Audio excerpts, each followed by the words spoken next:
As we shine a spotlight on unions and labour movements, looking at the year of 2022 and the turbulence experienced from union and labour protests, we're going to be joined by Labour Analyst Terry Bell for more. A very good evening to you, Terry. Thank you for joining us here on the SABC. Good evening to you, Lisa. One thing I'd like to say that because of the tragedy in Boksburg, I think we should give a message to all politicians that this is not a time to try to score political points or to indulge in speculation.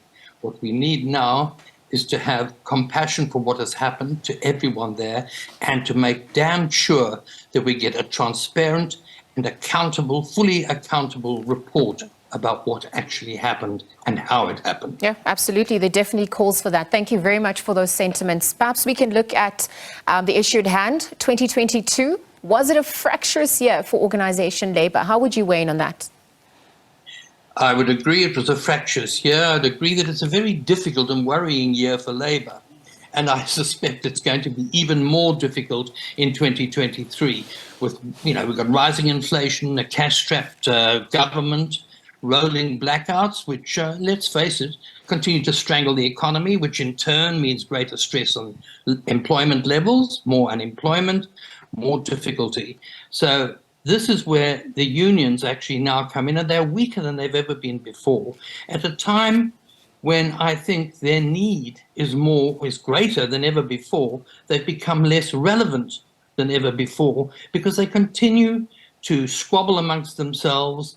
They continue to be indulged in all sorts of fractious battles with one another. We saw that too in the question of the alliance with the COSATU Congress, where they couldn't make up their minds whether they're still in the alliance led by the ANC, with the Communist Party, which is part of the alliance, and where some members of the COSATU leadership are members of the Communist Party and the ANC.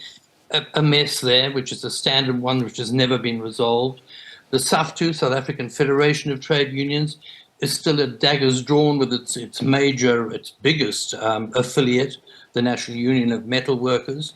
But the overall thing, the one that's really that's going to, I think, erupt very early in the new year, probably by February, and that's the public sector dispute, which has gone on throughout and was the main fractious element throughout this current year. And that's going to be the one for next year too, I think. Before we get to the public sector dispute, let's, look at what transpired this year. We've seen national elective conferences held by COSATU, SAFTU and NUMSA, and the impact of leadership principles at large as well. You've also spoken about, questions regarding alliance and ideology, their relevance to date. How would you weigh in on what transpired during those conferences? Well, unfortunately, I think the NUMSA conference was a total shambles. I mean, it didn't go on for 3 days, and then it was hurriedly completed in one day sort of thing, where people were thrown out, where certain delegates weren't allowed. The NUMSA has now again issued a disciplinary edict against its former, or I don't know if she still is, but Ruth Nhlokos is the former deputy president of the union. Other members in the Western Cape and the Eastern Cape have resigned from NUMSA, so there are squabbles and continual fights going on there. And that you had a conference which, quite honestly, was not a conference. It was a total farce and a shambles.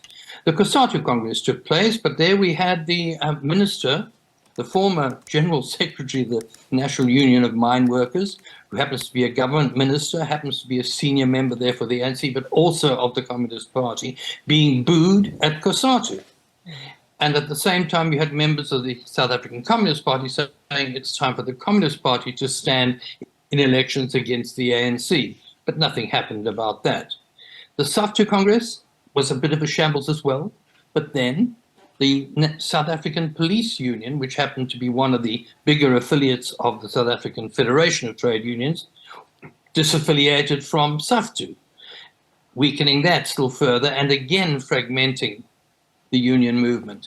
So we're in a very strange situation where I think the unions are needed because workers are going to need to be organized, because what actually happens at times of severe economic crisis, business starts to clamp down, and the ones who suffer most are those who sell their labor. And today we now have a small minority, relatively, probably about 20 or 21% of the workforce that is actually unionized. It's a huge tumble down from the days of the early 1990s, let alone the 1980s. So I think it's a worrying time for Labour. It's a time when people are going to have to start to reorganize, have to think ahead and say we need to have unions which are better geared, community-based, and perhaps building a new kind of unity which is so far lacking. So then, Terry, as we project to 2023 and beyond, you spoke about the public sector dispute that's going to, come to the fore in 2023. Do we expect the turbulence within and amongst unions to continue? And ultimately, what should be their focus for the new year?